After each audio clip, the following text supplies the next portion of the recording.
The fundamental impulses of existence and human consciousness.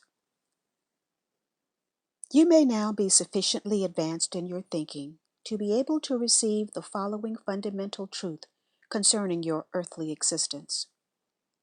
The law of cause and effect, reaping and sowing, is the visible effect of what you call electromagnetism, and no one who has any knowledge of science would expect God to set aside the laws of electromagnetism, which are those of activity, bonding, rejection. Activity, bonding, rejection, or movement, attraction, repulsion, are the fundamental impulses of existence and of human consciousness itself, which have brought about your visible forms in life, and are the only instruments or tools of creation. They are responsible for the formation of substance or matter, and also for the development of individualized forms, and finally, of personality itself in all living entities.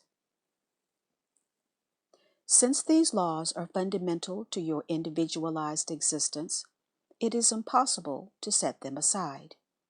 Therefore, you cannot ignore the problems inherent in your individualized existence and believe that God will save you from them.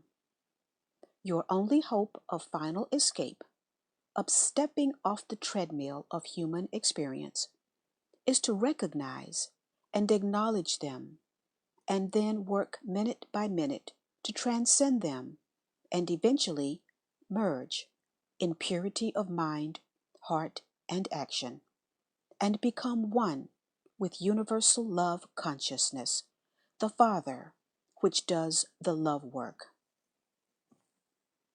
At the same time, as you grow in awareness of the true nature of the Father within you and transcending you and all around you, you will come to have undeviating faith that, in every circumstance, you can draw upon the inspiration, power, and upliftment directly from the Father within and around you. You will come to know it is really the Father which supports and guides you into the kingdom of Father love consciousness. It will become abundantly clear to you that whilst the Father is universal, it is also individual for you. It knows you, is aware of your thinking and your problems.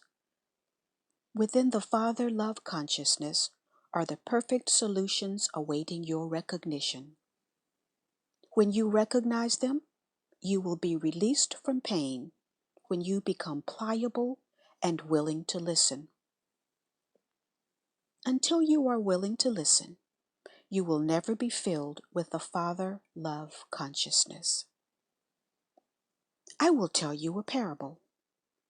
Imagine a child screaming and kicking because he wants ice cream. All the time he is making this noise, his father is waiting patiently at the door of his room to show him that he has brought him ice cream and fruit. You may think this parable is improbable. Nonetheless, it is true.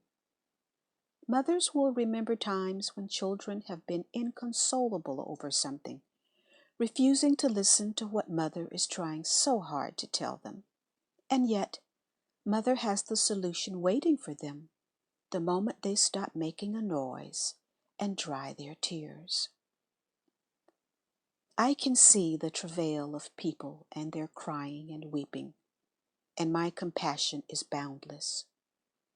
You are heard, but within the context of your present consciousness, there is little I can do for you. I cannot penetrate the thongs and chains of your years of ignorant thinking and acting. I see the pain perpetuated in the churches, in services and pulpits by ignorant sermons.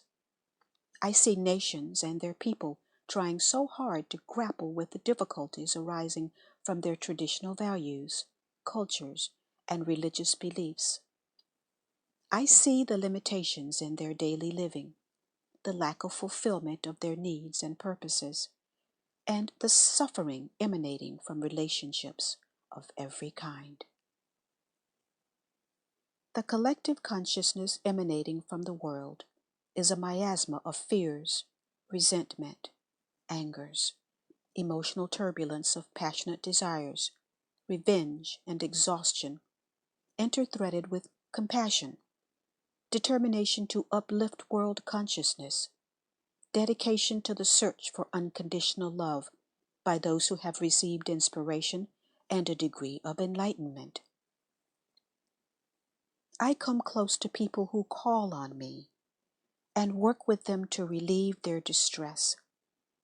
But their mindset and beliefs are so strongly imprinted in their brains that my truth cannot reach through and bring new knowledge to their minds.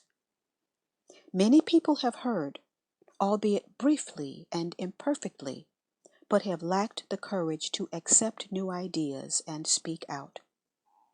Furthermore, the time has not been right to reach through barriers of human consciousness to teach you. But now the time is right. You have moved into a new dispensation of vibrational frequencies, which will enable you to more easily rise from the materiality of the previous age. This may sound a strange statement, but there is a universal store of knowledge regarding energies you do not begin to understand. At this time, there is no earthly mind capable of understanding. It is only possible for you to imagine the spectrum of energy, which is not truth. It will help you, therefore, if you can accept my statements, taking them on trust, because they are true. You are moving into new frequencies of vibration pertaining to human consciousness, which will enable you to move forward into the spiritual mental development I described in Letter 1.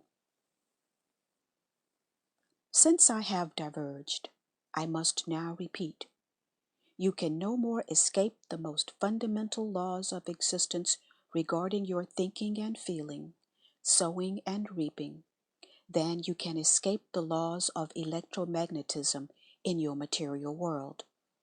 For electromagnetism is the impulse producing the law of sowing and reaping, just as electromagnetism produces form within the fundamental field of energy particles. Therefore, it is not possible to continue to believe in Christian dogma and also try to follow these letters, because dogma, relating to salvation by my death on the cross, the Trinity, physical resurrection from the dead, and use of incense and set forms of prayer, are fallacious, and the facts now presented to you in these letters are truth.